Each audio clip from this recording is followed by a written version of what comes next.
नमस्कार, मेरा नाम आलोक है। आप लाइव स्ट्रीज देख रहे हैं। बिहार की राजनीति में कब तूफान आ जाए कह नहीं सकते हैं। देखिए, इस विशेष कार्यक्रम में संगत पंगत में हमारे साथ कई लोग हैं, सभी लाइव स्ट्रीज के ही हैं। सीनियर जर्नलिस्ट ज्ञानेश्वर जी हैं, मेरी दाहिनी ओर हैं, बाईं ओर सीनियर जर्नलिस्ट रवि उपाध्याय जी हैं, सहयोगी समरीन है, काफी एक्टिव है और मार्केट में लाठी चले डंडे चले समरीन मिल जाएगी आपको।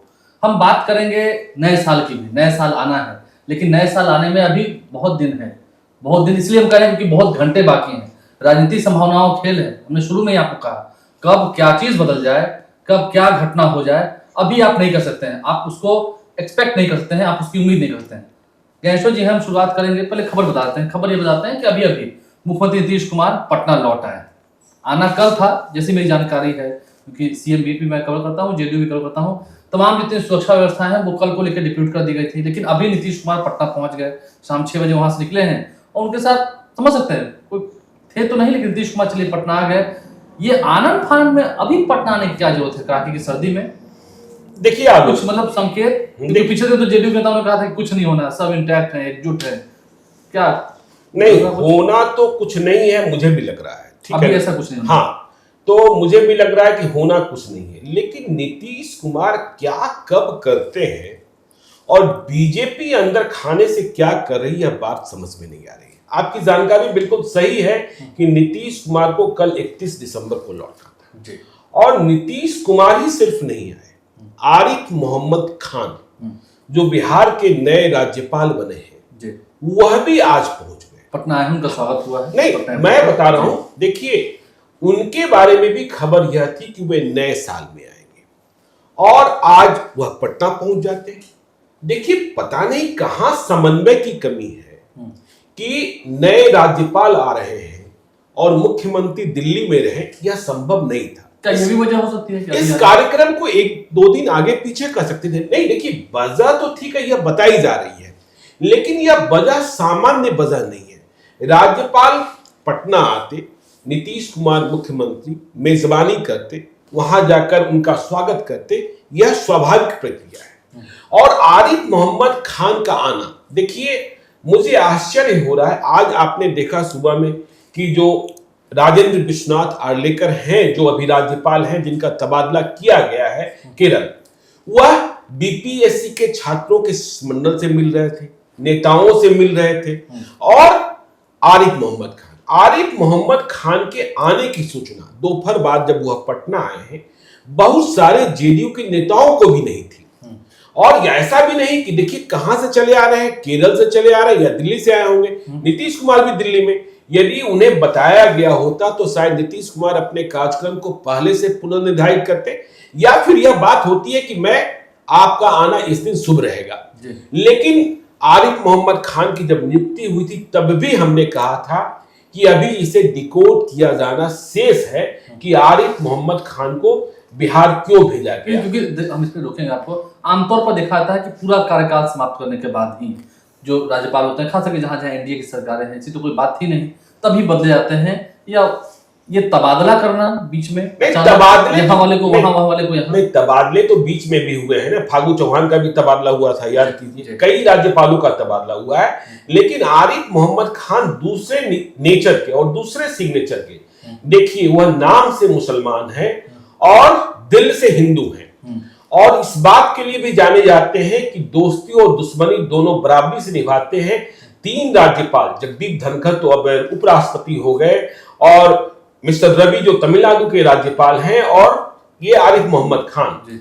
तो आरिफ मोहम्मद खान के साथ भले ही 1990 में बीपी सिंह की सरकार में नीतीश कुमार ने साथ काम किया है, लेकिन यह भी सच है कि आरिफ मोहम्मद खान ने केरल में किस तरीके से वहां की सरकार का पीछा किया, वहां की सरकार को परेशान किया, यह भी समझने की बात है। तो एयरपोर्ट पर सम्राट चौधरी गए, जेडीयू के भी कुछ मंत्री गए, और मुझे आश्चर्य हुआ। देखिए, मैं जब इस कार्यक्रम को रिकॉर्ड कर रहा हूं मैं अपने दर्शकों के लिए, तब तक सूचना एवं जनसंपर्क विभाग, देखिए, सूचना एवं जनसंपर्क विभाग बिहार सरकार का सिर्फ मुख्यमंत्री या अन्य मंत्रियों के लिए नहीं है, राज्यपाल के लिए भी है। और राज्यपाल पटना आते हैं, उनका स्वागत होता है, इस बारे में कोई जानकारी, कोई तस्वीर जारी नहीं की कोई गई। साझा नहीं किया। हाँ देखिए देखिए, सोशल मीडिया अकाउंट पे भी नहीं लगाया। हाँ सम्राट चौधरी ने लगाया, दूसरे नेताओं ने लगाया, लेकिन सूचना एवं जनसंपर्क विभाग। और देखिए दूसरी बात, देखिए क्यों मुझे लगता है कुछ ना कुछ अंदर खाने में है। आज दिन के 1:15 में सूचना एवं जनसंपर्क विभाग के मंत्री महेश्वर हजारी की प्रेस कॉन्फ्रेंस होनी थी, उसे भी अचानक रद्द कर दिया गया। उसके पीछे की वजह तो ये लग रहा था कि जो राजकीय शोक की बात हो रही है, अभी पूर्व प्रधानमंत्री का नहीं, और प्रेस कॉन्फ्रेंसेस तो हो ही रहे हैं ना। इस वजह सरकारी कार्यालय देते हैं वो बंद है। नहीं, सरकारी कार्यालय बंद नहीं होते। सरकार मतलब 7 दिनों के शोक का मतलब यह नहीं कि 7 दिन सरकारी कार्यालय बंद होते। अब आइए देखिए नीतीश कुमार वाले मूल सवाल पर। नीतीश कुमार का आज दिल्ली में क्या कार्यक्रम था? सुबह से खबर यह आई कि नीतीश कुमार, देखिए वह आंख के डॉक्टर के पास गए थे, समय समय पर जाते रहते हैं। हाँ, उनके साथ उनके निजी डॉक्टर भी थे जो पटना से गए थे, और जो उनके साथ दिल्ली में जेडीयू के बड़े नेता हुआ करते थे वे इस बार नहीं दिखे। यह भी नोट करने की बात है।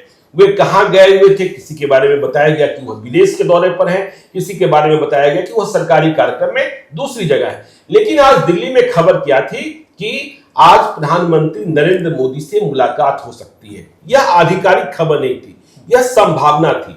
और बिहार में पॉलिटिकल बवंडर, देखिए आपको याद होगा कि अमित शाह ने आज तक के एजेंडा कार्यक्रम में क्या कहा था। तो जब यह खबरें आनी शुरू हुई कि देखिए नरेंद्र मोदी से मुलाकात हो सकती है, तो लोगों को लगा कि आज जो विवाद है उसका निस्तारण हो जाएगा। बाद में यह खबर आई कि शाम को 4:30 बजे जेपी नड्डा से मुख्यमंत्री नीतीश कुमार मिलेंगे, भाजपा के राष्ट्रीय अध्यक्ष से। और इसके अनुसार जेपी नड्डा के आवास पर दिल्ली में मीडिया के सारे साथी तैनात थे कि वहां नीतीश कुमार कब पहुंचते हैं, नीतीश कुमार पहुंचते हैं तो मुलाकात कितने देर की होती है, फिर वह बाहर आते हैं तो क्या कहते हैं, क्या बोलते हैं। तो मीडिया के तमाम साथी वहां 3:45 से ही तैनात थे और प्रतीक्षा कर रहे थे। लेकिन 4:15 के इर्द गिर्द या 4:30 बजे के आसपास खबर आती है कि आप लोग वहां क्या कर रहे हैं, नीतीश कुमार तो पटना जा रहे हैं। तो सभी लोग चौंक जाते हैं कि नीतीश कुमार अचानक पटना जेपी नड्डा से मिलना था। तो अब यह सस्पेंस और बढ़ने लगता है। अब यह सस्पेंस इस रूप में बढ़ता है कि जेपी नड्डा से क्यों नहीं मिलने गए। लोग कहते हैं जेपी नड्डा से फोन पर बात हो गई। जब फोन पर ही बात की जानी थी तो फिर मिलने का कार्यक्रम क्यों मुकर्रर किया गया था? सुरक्षा व्यवस्थाएं हैं ऊपर से क्यों? हाँ, मनमोहन सिंह के परिजनों से मुलाकात का कार्यक्रम तो था ही। देखिए जब दिल्ली का कार्यक्रम बन रहा था तो यह कार्यक्रम भी था कि वह ओम प्रकाश चौटाला के घर भी जाएंगे, वहां भी नहीं जाते हैं। तो नीतीश कुमार अचानक से पटना वापस। तो हम फिर कह रहे हैं कि सरकार नहीं बदल रही है, जो आरजेडी के भीतर लड्डू फूट रहे हैं। वैसे तेजस्वी यादव ने आज स्पष्ट किया कि जो भाई वीरेंद्र का बयान था वह व्यक्तिगत बयान था, वह कोई अथॉरिटी नहीं है कि हम नीतीश कुमार को बुला रहे हैं। हाँ, नीतीश कुमार को बुला रहे हैं। और तेजस्वी यादव ने आज फिर कहने की कोशिश की है कि नो एंट्री है, दरवाजे बंद है। लेकिन एक बात समझिए कि बीजेपी और जेडीयू में बहुत सहज रिश्ते अंदर अंदर, क्योंकि आपको याद होगा कि देखिए किस तरीके से बिहार के दूसरे डिप्टी सीएम विजय कुमार सिन्हा ने यह कहा था कि बिहार में जब तक बीजेपी की पूर्ण सरकार न बन जाए अटल बिहारी वाजपेयी का सपना पूरा होने वाला नहीं है। जबकि विडंबना यह है कि अटल बिहारी वाजपेयी ने ही नीतीश कुमार को बिहार का नेतृत्व प्रदान किया था। तो नीतीश कुमार को लेकर देखिए अब नीतीश कुमार किस तरीके से कब किसको पसंद करते हैं, कब किसको दूर कर देते हैं, यह भी समझने की बात होती है। देखिए विजय कुमार चौधरी पटना में ही थे, दिल्ली नहीं गए थे इस बार साथ में। अशोक चौधरी व्यक्तिगत कारणों से, किशोर कुणाल साहब उनके समधी हैं, उनका निधन हो गया।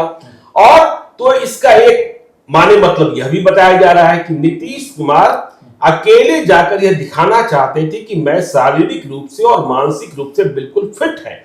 और दिल्ली के पत्रकारों की खबर है कि उन्होंने जो खबर प्राप्त की, उन्होंने जो खबर निकाली, वह डॉक्टर के पास गए थे नीतीश कुमार कि वहां वह बिल्कुल स्वस्थ भी दिख रहे थे। लेकिन जेपी नड्डा से मिलने का कार्यक्रम निरस्त हो जाना, राज्यपाल का अचानक पटना आ जाना, और आज राजेंद्र विश्वनाथ हार्लेकर लगातार मिलते। जब उन्हें जाना था तो उन्हें मिलने की जरूरत क्या थी? जब मुझे प्रभार सौंपना है, मुझसे जो प्रभार लेने वाला है वह आ रहा है, तो जाने वाला किसी से मिल रहा, यह बात बिल्कुल समझ में नहीं आती। चलिए सब कुछ ठीक है, रवि सच बात बताते हैं, सब कुछ ठीक है, दिख रहा है, लेकिन ऐसा है नहीं, लगता है कुछ गड़बड़ है, कुछ सुगंध आ रही है। देखिए, राजनीति में ट्विस्ट एंड टर्न होता है, इस बात को मानना पड़ेगा। अब उलट फेर कह लीजिए, जो कह लीजिए, हमारी भाषा में ट्विस्ट एंड टर्न होता है, तो ये दिखाई पड़ रहा है ट्विस्ट एंड टर्न का। आप देखिए, हम इस पूरी तरह से यह तो दो ही लोग जान सकते हैं, या तो अमित शाह जान सकते हैं या नीतीश कुमार जान सकते हैं, बाकी तो, लेकिन जो दिखाई पड़ रहा है, जो डिकोड करने की बात है, जो डॉट से डॉट मिलाने की बात है, वह हम इतना जरूर देख पा रहे हैं कि नीतीश कुमार का जो तय शेड्यूल था, उस शेड्यूल को डिफर करके वह पटना आ रहे हैं।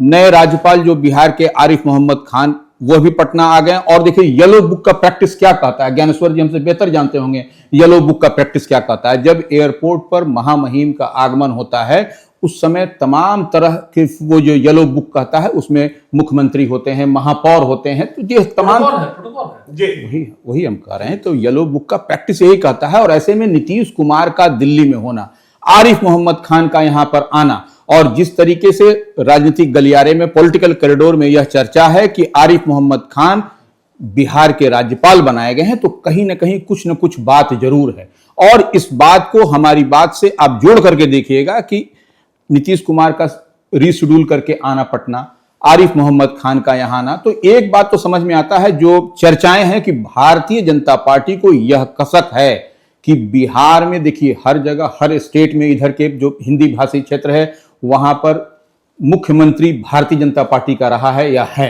ऐसे कह लिया जाए। लेकिन बिहार में एक ऐसा यहां पर है कि यहां पर आज तक भारतीय जनता पार्टी के मुख्यमंत्री नहीं हो सके, वैसा कोई चेहरा बन ही नहीं सका। उप मुख्यमंत्री जब सुशील कुमार मोदी थे, वह चाह रहे थे बनना, लेकिन वह भी नहीं कर पाए। तो वह इस लिहाज से हम देख और समझ पा रहे हैं कि भारतीय जनता पार्टी जो पॉलिटिकल कॉरिडोर में चर्चा है, कुछ न कुछ है, कुछ न कुछ तो है, कुछ न कुछ है, निश्चित रूप से। नहीं, हम अगर बात करें नीतीश कुमार की, नीतीश कुमार कोई कम चीज नहीं है, कुछ ना कुछ है, तो उनका तजुर्बा बहुत कुछ बोलता है, वो भी बहुत कुछ जानते हैं, और बेहतरीन व्यवस्था, बेहतरीन ढंग से इलाज करना, ये भी उनको अच्छे से आता है। देखिए, नीतीश कुमार का तमाम तरह की भ्रम की स्थिति जो बीते कुछ दिनों से बिहार की राजनीति में एकदम चुप्पा मारे हुए हैं, कहीं कुछ नीतीश कुमार की तरफ से। और जो ज्ञानेश्वर जी ने कहा कि अमित शाह ने एक कार्यक्रम में क्या कहा था, भीमराव अंबेडकर को लेकर के, या फिर यहां पर जो चेहरे को लेकर के, तो यह संसद में कहा था, और फिर एक कार्यक्रम में कहा था कि अभी तक चेहरा तय नहीं है, उनकी पार्लियामेंट्री बोर्ड की बैठक में तय होगा। देखिए, चेहरा तय होना और फिर यहां पर चीफ मिनिस्ट्रियल कैंडिडेट होना, 2025 में Nitish Kumar chief ministerial candidate होंगे कि नहीं होंगे, इस पर भी तो संशय बना हुआ है। ये कहां खुल करके कोई कह रहा है कि नीतीश कुमार 2025 में चीफ मिनिस्ट्रियल कैंडिडेट होंगे एनडीए की ओर से। यह भी तो कहीं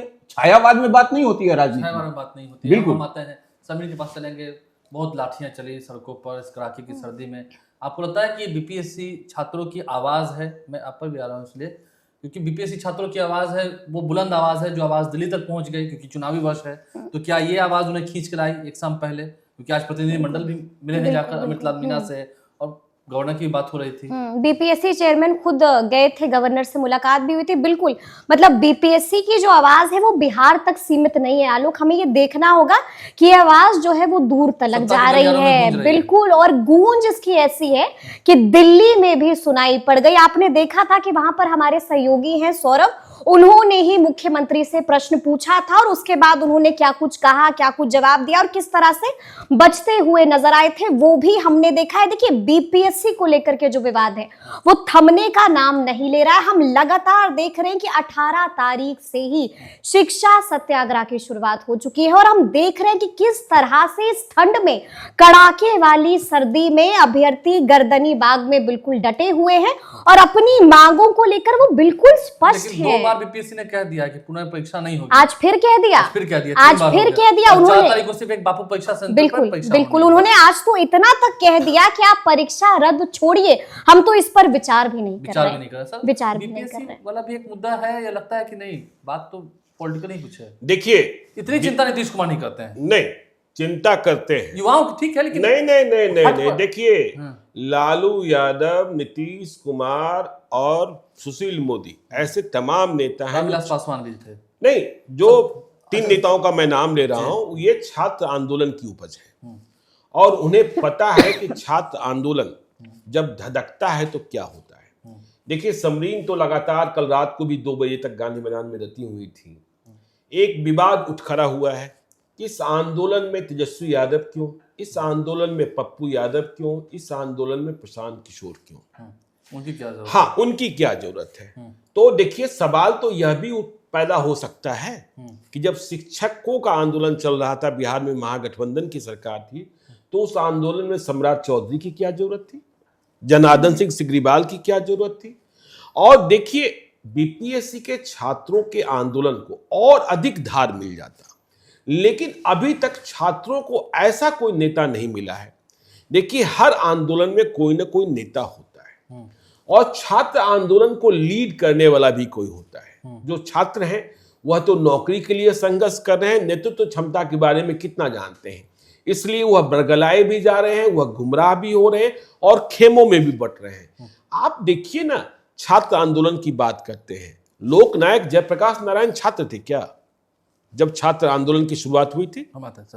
जब छात्र आंदोलन की शुरुआत हुई थी लोकनायक जयप्रकाश नारायण ने लीड किया था, ठीक है ना। और पूरे देश में छात्र आंदोलन और इंदिरा गांधी की सत्ता हिल गई थी और इंदिरा गांधी को सत्ता गंवानी पड़ी थी। आपने कल देखा ना कि जब तक प्रशासन ने प्रशांत किशोर को निकाल नहीं लिया तब तक वहां बल प्रयोग नहीं किया गया, क्योंकि प्रशासन को इस बात का डर था कि यदि प्रशांत किशोर को लाठी लग गई, प्रशांत किशोर को खून बह गया, तो प्रशांत किशोर छात्रों के स्थापित नेता हो जाएंगे। अब सवाल यह पैदा होता है प्रशांत किशोर चले क्यों गए? तो देखिए मैं फिर से कह रहा हूं कि यह जो आंदोलन है अभी संगठित नहीं हुआ है।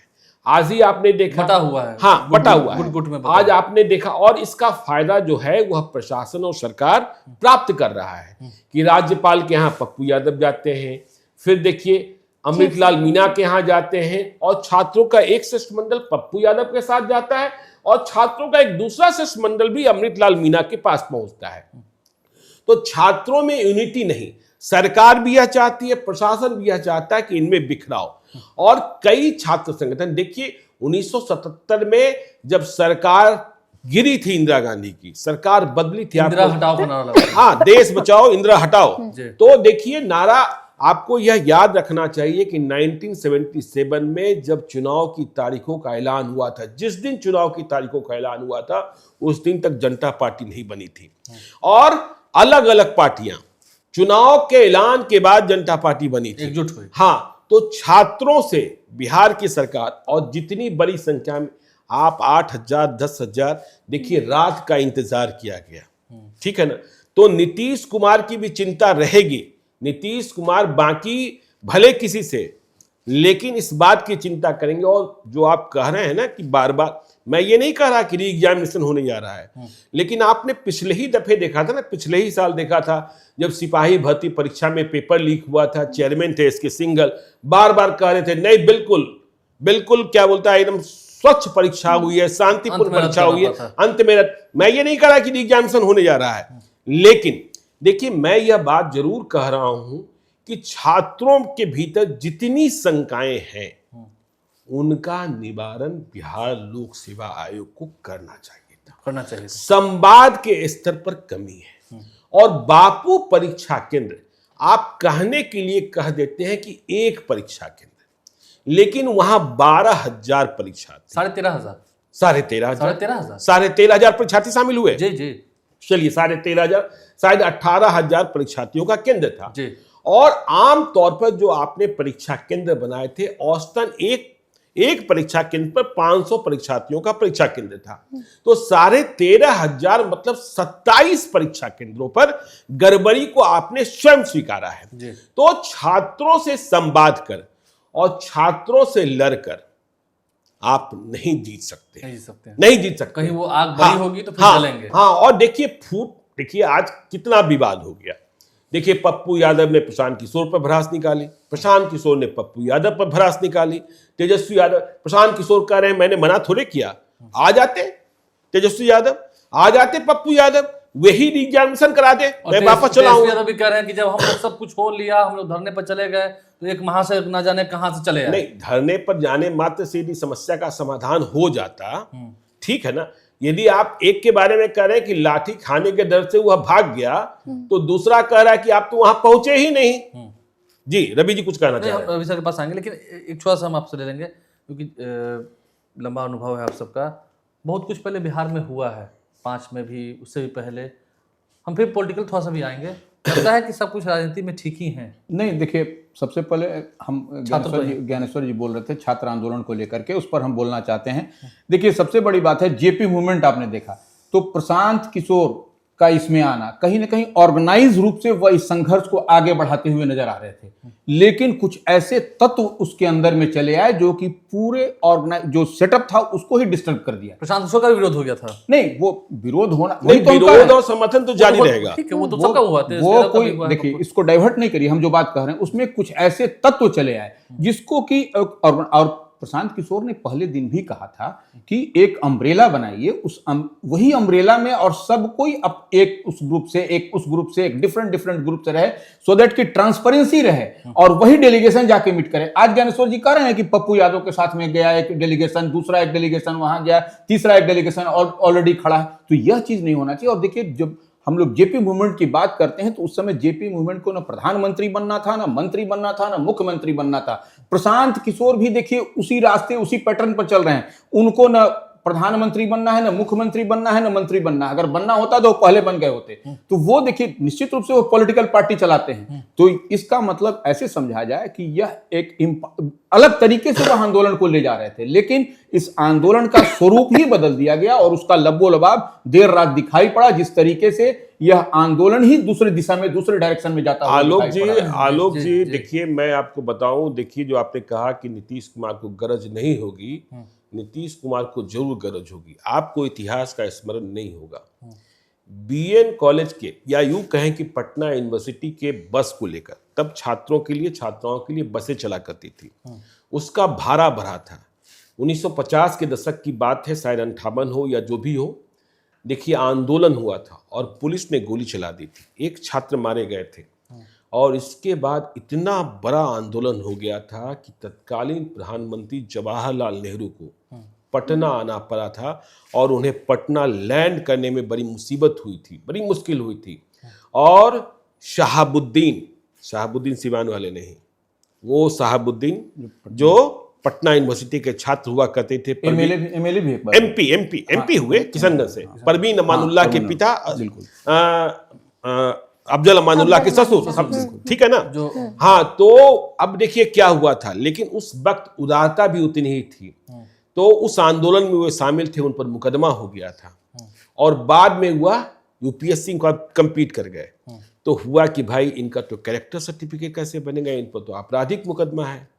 तो प्रधानमंत्री नेहरू ने माफी दी थी कि ये जो शहाबुद्दीन है वह अपनी बात के लिए नहीं लड़ रहे थे, मतलब सरकारी काम में बाधा या जो भी कहते हैं आप, यह छात्रों के हित की बात कर रहे थे। मैं भी गया था, लेकिन इसके चलते इन्होंने यूपीएससी की इतनी बड़ी परीक्षा, तो पटना वह धरती रही है कि यदि छात्र धड़क गए। और अभी बीपीएससी की बात है, इसके बाद जानते हैं आप बिहार में क्या है। बिहार में कहा जा रहा है कि ठीक है रोजगार मतलब नीतीश कुमार, लेकिन बिहार के बारे में दूसरी बात भी कही जाती है, बिहार है जहां बेरोजगारों की बहार है। नहीं, चलिए हम एक थोड़ा सा पॉलिटिकल फिर से आते हैं जी। इस बिहार की हम बात करें, क्योंकि जितना आपका पत्रकारिता का लंबा अनुभव है उतना तो शायद अभी मेरी उम्र भी नहीं है। जी। बूटा सिंह याद है आपको, गवर्नर हुआ करते थे बिहार में। जी। कुछ संकेत उस वक्त मिले थे 2005 के पहले, फिर बाद में बहुत कुछ हुआ था। अभी आपने ही कहा है आरिफ मोहम्मद खान जो आए हैं, ये भी लोगों को ठंडाने में, एक इशारे में मैं कह रहा हूँ, ठंडाने में बहुत माहिर है। अभी जैसे अब देखिए एक्स एमएलसी थे सुनील सिंह, कहते थे कि नीतीश कुमार के पास कई अधिकारी हैं जो सबको सैंतते हैं, सैंता गए। अब तो डेट भी निकल के आ गई, वहां पर उपचुनाव होगा। आपको लगता है कि कुछ परिस्थितियां उदाहरण से भी सीखना चाहिए? उदाहरण बिहार ने कई ऐसे नहीं, देखिए आरिफ मोहम्मद खान और बूटा सिंह की परिस्थितियां अलग हैं। देखिए बूटा सिंह जब राष्ट्रपति शासन लगा तो वे प्रभावी हुए। आप समझ रहे मैं किस ओर कह रहा हूं? नहीं, मैं कहा देखिए किसी भी पार्टी को बहुमत नहीं प्राप्त हुआ था और बूटा सिंह के समय में राजभवन भी कलंकित हो गया था। उनके दोनों बेटे नंगनाच कर रहे थे, ठीक है ना। और उसी दौरान जहानाबाद जेल ब्रेक भी हुआ था। लेकिन अभी भी अगर हम देखें पार्टी नहीं, अभी तो बिहार में किसी को अकेले बहुमत नहीं है। नहीं, अकेले बहुमत नहीं, वो ठीक है। मैं कह रहा हूं ना कि देखिए भाजपा के अंदर खाने में आपने सुनील कुमार सिंह की बात कर दी, जिनकी सदस्यता चली गई रद्द और कर दी गई। हाँ रद्द कर दी गई। वह सुप्रीम कोर्ट भी पहुंचे हैं, लेकिन उन्हें कोई राहत अभी मिली नहीं थी। इस बीच चुनाव आयोग ने घोषणा भी कर दी, घोषणा भी कर दी जी। और यह सीट भी देखिए एनडीए के खाते में जाएगी। वो भी जेडीयू के। हाँ नहीं, मैं ये नहीं कह रहा, अभी नहीं कह रहा। यह तो देखिए जेडीयू और बीजेपी के बीच बातचीत होगी कि भाई किसके, लेकिन जेडीयू का दावा है और 3 लोगों के नाम चल रहे हैं। 3 लोगों के नाम मैं बता भी दे रहा हूं। कविता सिंह का नाम सबसे आगे है, दावेदारी है। पूर्व सांसद सिवान की अजय सिंह की पत्नी, क्योंकि उन्हें बेटिकट किया गया था लोकसभा चुनाव में और उन्हें मुख्यमंत्री ने आश्वस्त किया था। वह भी जाति से राजपूत है, किसी राजपूत का ही सामंजन होगा, इस बात की संभावना बढ़ी हुई है। महिला भी है। हाँ, महिला भी है। तो कविता सिंह का नाम 2026 तक का कार्यकाल है। फिर मंजीत सिंह गोपालगंज वाले, देखिए बैकुंठपुर विधानसभा क्षेत्र हमेशा एक ऐसा विधानसभा क्षेत्र होता है जहां बीजेपी की दावेदारी होती है। मिथिलेश तिवारी यदि बक्सर से चुनाव जीत गए होते तो खाली हो जाता, और जय कुमार सिंह, ये 3 के नाम चल रहे हैं। तो देखिए नीतीश कुमार क्या करेंगे नहीं करेंगे, मैं कह रहा था ना कि देखिए कब कौन उनकी पसंद हो जाता है और कब किसे। आपने देखा आरसीपी सिंह को कितना दूर कर दिया उन्होंने, मन से उतार देते हैं। अभी देखिए मनीष वर्मा कितने करीब दिख रहे थे, पूरे बिहार में भ्रमण कर रहे थे। कई सुबह तो ऐसे हुआ करते थे कि मुख्यमंत्री जागे और मनीष वर्मा के यहाँ चले गए उनके घर तक। कई बार दोपहर में खाना दोपहर में खाना खाने चले गए। अभी आपको मालूम ही था कि दीपक कुमार के बारे में क्या क्या कहा जा रहा था। अभी एक और नए देखिए जो नवरत्न है उसमें शामिल हुए शीर्षद कपिल अशोक। हाँ, जो शीर्षद कपिल अशोक पर अभी मुख्यमंत्री बहुत ज्यादा, कुमार रवि की ताकत बढ़ी हुई है। और देखिए मुख्यमंत्री नीतीश कुमार ने एक काम किया है कि अपने को अपराध नियंत्रण की चुनौतियों से उस मोर्चे पर उन्होंने विनय कुमार और कुंदन किस्तन को लाकर वहां से वे दायित्व थोड़ा मुक्त हुए हैं कि ये दोनों ऐसे हैं जो बिहार को ठीक कर देंगे। चलिए, चर्चा लंबी होगी, हम इसे अब समाप्त भी करेंगे। लगता है कि कुछ परिस्थितियां बदलेंगी। अभी तो कंट्रोल में, ठीक है, अभी कुछ नहीं होना है, अब तो नया साल का आगाज होना है। लेकिन और खरमास नीतीश कुमार कुछ करते भी नहीं है, ये भी बात सही है। लेकिन जरूरत हुई है कि हर बार कुछ ना कुछ नीतीश कुमार करें, अगले की भी तो प्लानिंग होती है। तो हम तो शुरू से कह रहे हैं कि राजनीति में ट्विस्ट एंड टर्न होता है, तो इसको वेट एंड वॉच करिए और देखते चलिए कि क्या कुछ दिखाई पड़ रहा है। और तमाम जो हम लोग जिस बात पर बिहार में जो पॉलिटिकल कॉरिडोर में चर्चा है उस पर कि नीतीश कुमार से दिल्ली में किसी की मुलाकात नहीं हुई, राज्यपाल नए चले आए, तो यह देखने वाली बात होगी कि यह डेवलपमेंट खरवास के बाद क्या होता है और जितनी बात जो चल रही है तो वो उस पर क्या होता है, यह भी देखने वाली बहुत बात शुक्रिया आप सभी का। नहीं, मैं 1 मिनट कह दूं। देखिए जो मुझे लगता है कि नीतीश कुमार कुछ नहीं करने जा रहे हैं, लेकिन बीजेपी तो कुछ करना चाहती है। वही तो मैं कह रहा हूं, शत्रु को बीजेपी नहीं समझना चाहिए। बीजेपी कुछ करना चाहती है और आरजेडी भी जो है ना वह कुछ दूसरा सोच रही है। नहीं, बस संकेतों में मैंने कह दिया। बात सही है। अगर मैं बार बार आपको ऐसे मारूं ऐसे करूं तो ये तय हो गया, आपने मेरी बार बार शक्ति पहचान ली है कि मेरी शक्ति है कितने की जी। अब जरा आपकी भी तो देखने की बारी आए। ध्यान दीजिएगा, आजकल आरजेडी वालों को भी सीबीआई और ईडी कम परेशान कर रहे हैं। ज्ञानेश्वर जी, एक बात और है कि ये जो उपचुनाव जो सुनील सिंह के जो सीट जो खाली हुआ है, जो रिक्त जो तारीख का घोषणा नहीं बता रहे हैं, 6 जनवरी को नामांकन है जी। तो यह नामांकन किस, देखिए अंतिम तारीख है कि नामांकन का अंतिम तिथि है। तो हमको लगता है कि उस दिन भी कुछ न कुछ आपको तस्वीर कुछ न कुछ नहीं, मुझे तो देखिए साफ साफ इसमें लगता है कि चुनाव निर्विरोध होगा और ये जेडीयू बीजेपी में बात तय हो जाएगी। और मुझे लगता है कि ये नीतीश कुमार के खाते में सीट जा रही है। तो मतलब ये सिर्फ नाम फाइनल कौन सा, हाँ, नाम फाइनल होना है, वो देखना होगा। बहुत शुक्रिया आप सभी मेहमानों का। लेकिन नीतीश कुमार अचानक से जो चले आए हैं, यूं ही तो नहीं आए हैं, कुछ तो बात है। अगर वो राजभवन जाते हैं, ये भी तय है कि हाँ राजभवन जाके नहीं, वो तो देखिए मिलना ही मिलना। वो खबर भी आपको जरूर दिखाएंगे। आप हमारे चैनल को सब्सक्राइब कर लें। नए साल का जश्न है, लेकिन नए साल से पहले पुराने साल की कई ऐसी बातों को याद रखिएगा। आने वाले साल में कड़ी से कड़ी मिलाकर वो खबरें बनेंगी और बड़ी खबरें बनेंगी। हमारे चैनल को सब्सक्राइब कर लें, साथ साथ फेसबुक पेज भी लाइक करें। इसके अलावा एक्स हैंडल पर लाइव स्ट्रीम जो फॉलो करें। धन्यवाद।